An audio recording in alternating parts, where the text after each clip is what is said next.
Seeing that the media has been using the word Mexican a lot lately, and it's Cinco de Mayo week, I think it's only fair that we should have a Mexican edition of the Hightower Show. Would you like that? Bésame, bésame, suave, bésame otra vez. Yo quiero sentir tus labios besándome otra vez. Okay, a couple of weeks ago in the Gulf of Mexico, there's our word of the day, Mexico, had an oil rig explosion, and with the explosion, the oil rig basically just collapsed into the water. And they still don't know what happened. British Petroleum, the company that actually owns the oil rig, and thousands of other oil rigs out in the Gulf of Mexico, doesn't know what to do.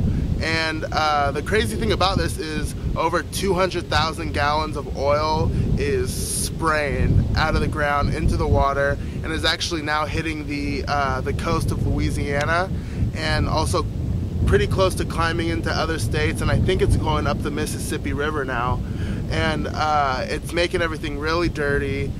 Birds are dying of just oil all over them. You know how it looks. We've all seen the Dawn commercials.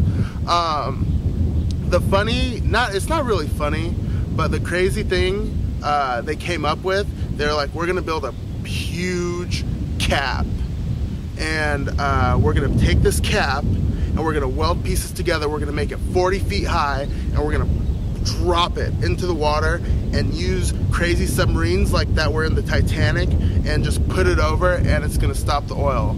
Okay, well, just recently they tried that, and it's working, but it's not working as good as they thought. The crazy thing is about this is analysts and speculators said, oh, because of this oil rig spilling crazy amounts of crude oil into the water, there's going to be a spike in gasoline prices.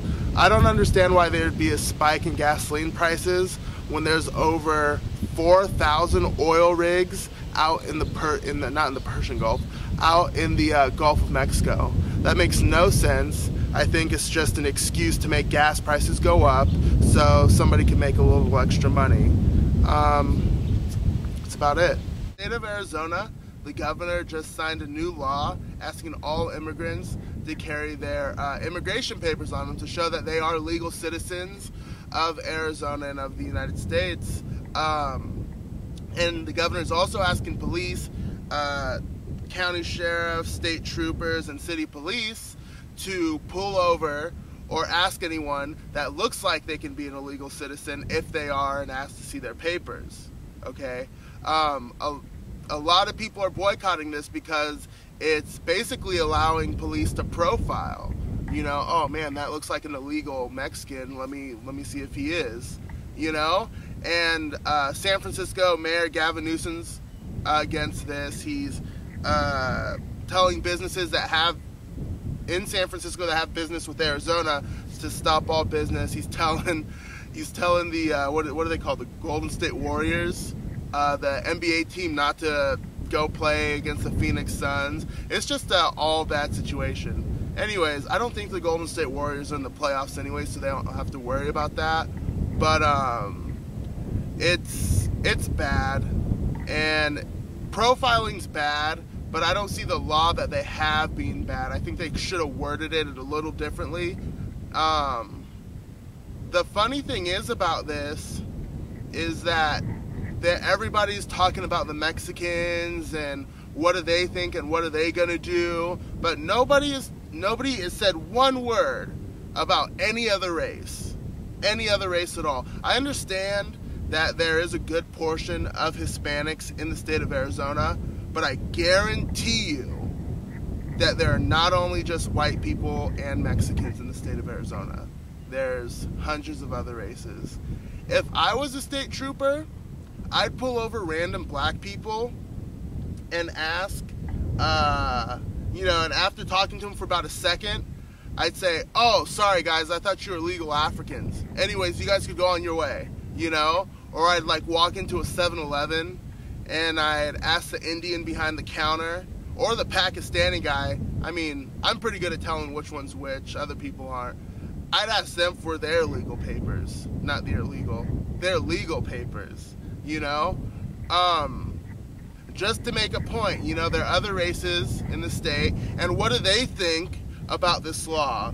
Because they could be profiled just as well. Maybe, you know, behind closed doors, people are just saying, let's just get the Mexicans.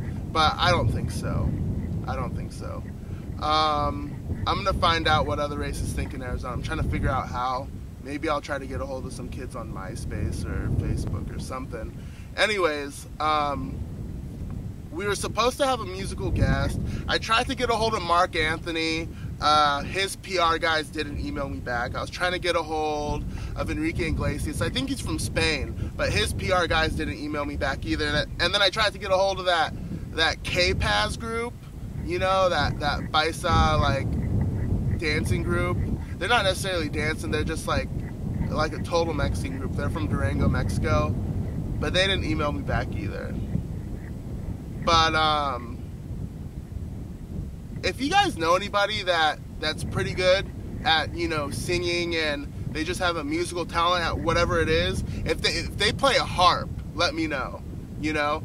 But and they're really good at emailing people back, because even the local people, they just seem too cool to email back or too cool to call me, you know, when they say, oh yeah, I'm interested, you know.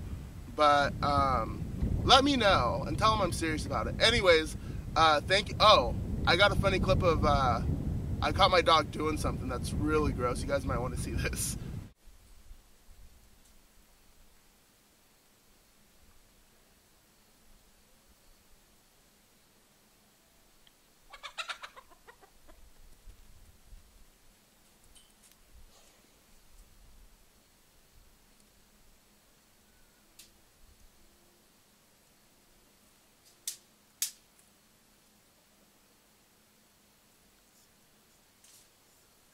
Couldn't believe I caught that on tape. I was shocked. I had to show the world.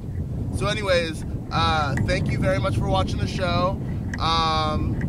Tell the world, tell your friends, and Kwaheri. Wrong. I forgot that this was the Mexican edition of the show. Adios.